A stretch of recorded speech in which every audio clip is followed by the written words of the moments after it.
सब ने मेरी राम राम। जय हमारी संस्कृति, जय हमारे गांव। मैं सु विक्की हरियाणवी। और आज मैंने थरती नु बताई थी भाई चुनावी दंगल 2024 के नाम तो हमारी सीरीज चलती रहेगी। हमारे गल हैं झज्जर की विधायक श्रीमती गीता बुकल जी।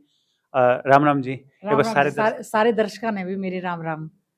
मैडम, मेरे कुछ सवाल हैं, थोड़े से करेले जी से मीठे होंगे और जलेबी जी से सीधे होंगे। पहला सवाल जो है आपसे, पहला जो सवाल है आपसे उसमें ये है कि लगातार जो है झज्जर की जनता, आप लगातार 4 बार विधायक रहे हो यहाँ पे, और झज्जर की जनता जो है वो अपने आप में थोड़ा सा इनसिक्योर इस चीज में फील करे है कि राज्य में जो है साझा नहीं होता और झज्जर के उतने काम नहीं हो पाते जितने होने चाहिए। देखिए, जब झज्जर की जनता ने एमएलए बना के भेजे, राज में भी साझा था और कामा में भी साझा था। हमारे झज्जर में पूरे रोहतक लोकसभा में खूब काम हुए। हुड्डा साहब ने खूब काम करे, दीपेंद्र हुड्डा जी ने खूब काम करे। ये बीजेपी जेजेपी का राज है, ये बुझ लो इन्हें के करें कि मैं काम नहीं कर दे। हमारे तो झज्जर हल्के के गेला इन्होंने बड़ी दुर्भाग कर रखी है। तो मैंने यूँ सोचूं ये आने वाला राज जो है कांग्रेस का राज होगा और झज्जर के खूब पहले भी काम हुए और आगे भी होंगे। कुछ लोग यह भी बात मानने हैं कि भाई बेरी विधानसभा और झज्जर विधानसभा ने हुड्डा साहब का पूरा सपोर्ट रहा है, दीपेंद्र हुड्डा की वजह से जो है वहां पे काद्यान जी और यहाँ पे आपका पूरा फायदा रहा है इस बात में। देखो अच्छी बात है, हुड्डा साहब हमारे नेता है, दीपेंद्र हुड्डा हमारा भाई है, हमारा सांसद रहा है। हमने मिलजुल के सारे झज्जर का काम करने का पूरा प्रयास भी कराया है और दीपेंद्र हुड्डा दिन रात लाग्या रहे, काम करे, लोगों के बीच जावे, काम करे, अफसरा के धोरे जावे, दफ्तरा में जावे, लोकसभा में राज्यसभा में बोले।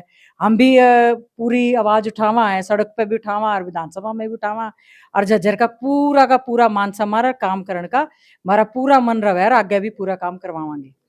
मैडम, इस बार जो मुख्यमंत्री पद के लिए एक चर्चा का विषय बन रहा है कि दीपेंद्र हुड्डा जो है वो नया चेहरा हो सके हैं। भूपेंद्र हुड्डा की बजाय जो है पूरी कांग्रेस जो है दीपेंद्र हुड्डा ने आगे लाने की कोशिश करेगी और उसका पूरा फायदा कांग्रेस ने मिल सके। देखिए, आदरणीय चौधरी भूपेंद्र सिंह हुड्डा जी 2 बार के मुख्यमंत्री रहे हैं, अध्यक्ष रहे हैं, सांसद रहे हैं, बहुत ही वरिष्ठ नेता हैं। आज के समय में leader of opposition CLP leader हैं। हम लोग समझते हैं आदरणीय चौधरी भूपेंद्र सिंह हुड्डा जी की बात हो या सांसद भाई दीपेंद्र हुड्डा जी की बात हो, जन भावनाएं हैं कि इस बार जो है हुड्डा सरकार।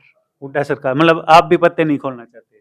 देखिए, पत्ते तो हाईकमांड खोलेगा, लेकिन पूरी मांग है, हरियाणा की जनता रुक के मार के कहने लग रही है ईब की बार हुड्डा सरकार। हुड्डा सरकार तो दीपेंद्र हुड्डा भूपेंद्र हुड्डा में घना फर्क नहीं। मैडम, बात करांगे एक थोड़े दिन ते बादली विधानसभा की तरफ जावा। हाँ, बादली विधानसभा के जो वर्तमान एमएलए हैं उनके ऊपर लगातार नरेश प्रधान जी शैक्षणिक योग्यता को लेकर आरोप लगाने लग रहे हैं। 2-3 प्रेस कॉन्फ्रेंस हमने भी अटेंड करी हैं। उनका जो जो चल रहा है वाकई काफी दिन से चल रहा है, इस बारे में आप क्या कहो?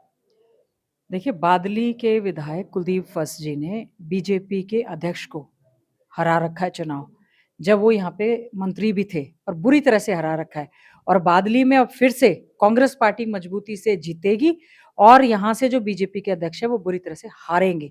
तो इसलिए लोगों में बौखलाहट है, सेटिंग है इन लोगों की, इस तरह की बात करते हैं। मैं समझती हूँ कुलदीप फस जी ने विधायक के तौर पर मजबूती के साथ बादली हल्के की, झज्जर की और पूरे हरियाणा की ब्राह्मण समाज की आवाज को विधानसभा के अंदर और बाहर उठाने का काम किया है। और जो इस तरह की चर्चा है वो ध्यान को भटकाने का काम है। बादली की जनता ने भी पूरी तरह से मन बनाया, पूरे हरियाणा में इस समय मन बन चुका है कि कांग्रेस की सरकार इस समय आ रही है। मैडम, हम बात करेंगे हमारा प्रदेश जो है जिस चीज में नंबर वन है, नंबर वन है हमारा प्रदेश बेरोजगारी में। बेरोजगारी की बात करांगे। बेरोजगारी कुछ दिन पहले, लगभग 10 दिन भी नहीं हुए हैं, ग्रुप डी का पेपर था, उसमें कितनी मारामारी थी उसके हिसाब से लगातार पिछले 5 साल में सरकार ने सिर्फ 35,000 नौकरी दी और आखिरी का जब साल रह गया था ये 55,000 नौकरी ला के सिर्फ नु दिखाना चाह रहे हैं कि भाई हम जो है हम युवाओं के साथ हैं, बेरोजगारों के साथ है। इस बारे में आपकी? देखिए, बेरोजगारी में पायदान पर पहले नंबर पे हमारा हरियाणा राज्य आ गया है। बहुत ही खतरनाक स्थिति आज के समय में हो चुकी है। बेरोजगार पढ़ा लिखा युवा इस समय धक्के खा रहा है। कहीं पेपर लीक हो रहे हैं, कभी पर्ची खर्ची की बात आ रही है। रेगुलर रोजगार देने की बजाय एचपीएससी एसएससी के माध्यम से कौशल रोजगार निगम के तहत उनको रोजगार दिए जा रहे हैं, वो भी कच्चे रोजगार। सक्षम के तहत दिए जा रहे हैं, वो भी कच्चे रोजगार। एचसीएस की भर्ती की परीक्षा हुई, 300 बच्चों को पास किया जाना था, केवल मात्र 61 बच्चों को किया गया, वैकेंसी खाली रह गई। जुडिशरी में भी यही हाल हुआ आईएएस में टॉप करने वाले बच्चे, आईएएस मेंस एग्ज़ाम जो बच्चे पास कर चुके होते हैं, नेट या जेईई में हमारे बच्चे जो हैं ऑल इंडिया टॉपर हो रहे हैं, यहाँ पर ये प्रीलिम्स और उनका मेंस का एग्ज़ाम भी पास नहीं करने दे रहे हैं। आज हमारे हरियाणा के युवाओं में बहुत ज़्यादा इस बात को लेकर रोष है कि सरकार की मंशा नहीं है। खून से पत्र वो देश के प्रधानमंत्री, राष्ट्रपति, मुख्यमंत्री जी को लिख चुके हैं। ज़्यादातर सरकारी संस्थानों पे ताला लगाया जा रहा है। नौकरी देने की बात बजाय, चाहे पीटीआई का रोज़गार है, चाहे हमारे जो ड्राइंग टीचर्स थे, इनके सबके जो है रोज़गार छीनने का काम सरकार ने किया है। आज का पढ़ा-लिखा रोज़गार युवा जो है ग्रुप डी की भर्ती के लिए भी इतने पढ़े-लिखे रोज़गार लेने के लिए युवा हमारे आ रहे हैं। कॉमन एंट्रेंस टेस्ट जो लिया जा रहा है, बेरोज़गार युवा उसके भी खिलाफ है। जो युवा माँग करता है उसके ऊपर लाठी और डंडे से ये जो सरकार प्रहार करने का काम कर रही है। आंकड़ों के हिसाब से बताएँ तो आज के समय में लाखों वैकेंसीज़ खाली हैं। सरकार उनको नौकरी देने की बजाय उनके साथ जो है भद्दा-मज़ाक कर रही है और भ्रष्टाचार पूरी तरह से चरम सीमा पर है। मैडम, जिस तरीके से कांग्रेस गवर्नमेंट में पदक लाओ पद पाओ की नीति, जो खेल नीति थी, उसके तहत बहुत सारे जो हमारे साथी खिलाड़ी हैं उनको पद मिला था, अच्छे-अच्छे पद मिले थे। लेकिन पिछले कई सालों से जो हैं जितने भी, चाहे वो गोल्ड मेडलिस्ट है, चाहे कोई भी है, वो काफ़ी निराश हैं। क्या यदि कांग्रेस सरकार आती है तो इसके ऊपर दोबारा से संज्ञान लिया जाएगा? आदरणीय चौधरी भूपेंद्र सिंह हुड्डा जी को आपने अक्सर कहते हुए सुना होगा, सबसे पहले सरकार बनते ही पदक लाओ पद पाओ की नीति को बिल्कुल बहाल किया जाएगा। पहले भी हमने हमारे सम्मानित खिलाड़ियों को सम्मान की राशि के साथ-साथ जैसे ही वो पदक लेकर आते थे, उनका बहुत बड़ा भव्य सम्मान समारोह होता था। उनको उनकी सम्मान की राशि भी और पद भी डीएसपी, इंस्पेक्टर, सब इंस्पेक्टर का पद देने का काम करते थे। हमारी ब्रांड एम्बेसडर साक्षी मलिक जो बेटी बचाओ बेटी पढ़ाओ की ब्रांड एम्बेसडर बनाई, उसके साथ ही सरकार ने क्या करने का काम किया। बाल से नोच कर गर्दन पर पैर रखकर उनके साथ जो है इतना बड़ा अन्याय करने का काम किया है। आज हमारे जो नन्हे-मुन्ने खिलाड़ी हैं उनमें बहुत बड़ा इस बात को लेकर रोष है। आज भी हमारे जो एशियन गेम्स में खिलाड़ी मेडल लेकर आए हैं, हम सबको बहुत-बहुत बधाई, शुभकामनाएँ देते हैं और वो सारे के सारे खिलाड़ी जब उनका इंटरव्यू सुनते हैं तो वो इस बात को कहते हैं कि हमें चौधरी भूपेंद्र सिंह हुड्डा जी का राज दोबारा चाहिए, क्योंकि उन्होंने खेलों में हमारा मान-सम्मान और हमें जॉब तक देने का काम किया है। और मुख्यमंत्री जी की स्टेटमेंट मैं आज ही पढ़ रही थी, हम एचपीएससी, एसएससी के तहत देंगे, हम इनको डीएसपी नहीं बनाएँगे। तो वो तो मना कर रहे हैं, रोज़गार नहीं देंगे, उनको मान-सम्मान की राशि भी नहीं दे रहे हैं। तो ऐसे में हमारे युवा खिलाड़ियों में जो है बहुत ज़्यादा निराशा है, लेकिन वो हमारे देश के तिरंगे को आगे ले जाते हुए देश का और प्रदेश का नाम रोशन करने का काम कर रहे हैं। मैडम, अग्निवीर की बात करेंगे। अग्निवीर लाके सरकार ने युवाओं का मन रखने की बात की है या उनके साथ खिलवाड़ किया है? आप इस चीज़ को कैसे देखोगे?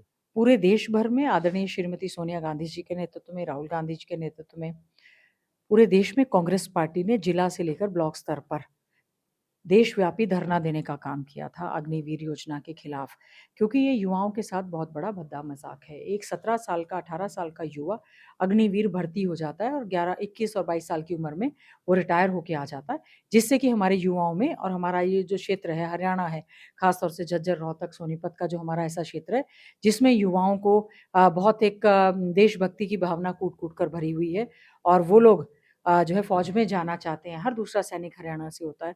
तो ऐसे में अग्निवीर जो योजना लेकर आ रहे हैं, साथ में इनको कोई रिटायरमेंट बेनिफिट नहीं दे रहे, कोई सुविधा नहीं दे रहे, या 2 अग्निवीर हमारे शहीद हुए हैं, उनको शहादत कोई शहीद का दर्जा नहीं दे रहे। ये हम पूरी तरह से और 75% युवाओं की तो 4 साल के बाद घर वापसी कंपल्सरी कर देंगे। हम इस योजना के बिल्कुल ही खिलाफ हैं। हम चाहते हैं युवाओं को रेगुलर भर्ती किया जाए और साथ में सेना की भर्ती को कॉन्ट्रैक्ट पर कतई नहीं दिया जाना चाहिए।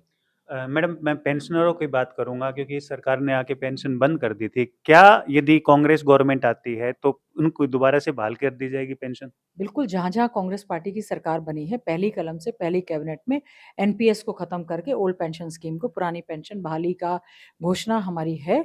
जैसे ही कांग्रेस पार्टी की सरकार बनेगी, चौधरी भूपेंद्र सिंह हुड्डा जी के नेतृत्व में पहली कलम से ओपीएस को लागू करने का काम करेंगे और कर्मचारियों की ये चिरलंबित माँग है, उसको पूरी करने का काम करेंगे। बहुत-बहुत धन्यवाद मैडम। हमारे दर्शकों को अंत में आप क्या संदेश देना चाहोगे? देखिए, मैं तो सभी दर्शकों को कहना चाहूँगी, बहुत ही अच्छे ढंग से हम लोग अपने प्रदेश को, देश की तरक्की में अपना पूरी तरह से योगदान दें और साथ ही साथ में मीडिया जो डेमोक्रेसी का चौथा स्तंभ है, वो भी अच्छे ढंग से ज़िम्मेवारी को निभाए और हम चुने हुए नुमाइंदे हैं। जनता की आवाज़ को मजबूती से विधानसभा में, संसद में जहाँ भी बने, जनता की आवाज़ को उठाकर हम चुने हुए नुमाइंदे उनके जो भी कार्य हैं उनको पूरा करने का काम करें। मैं सभी दर्शकों को अपनी तरफ से बहुत-बहुत धन्यवाद और राम-राम। बहुत-बहुत धन्यवाद मैडम। भाई वीडियो ने घणी ते घणी शेयर कर दियो भाई, शेयरिंग का डुंडा ठा दियो, चैनल ने सब्सक्राइब कर दियो। सब ने मेरी राम-राम भाई, सब ने मेरी राम-राम।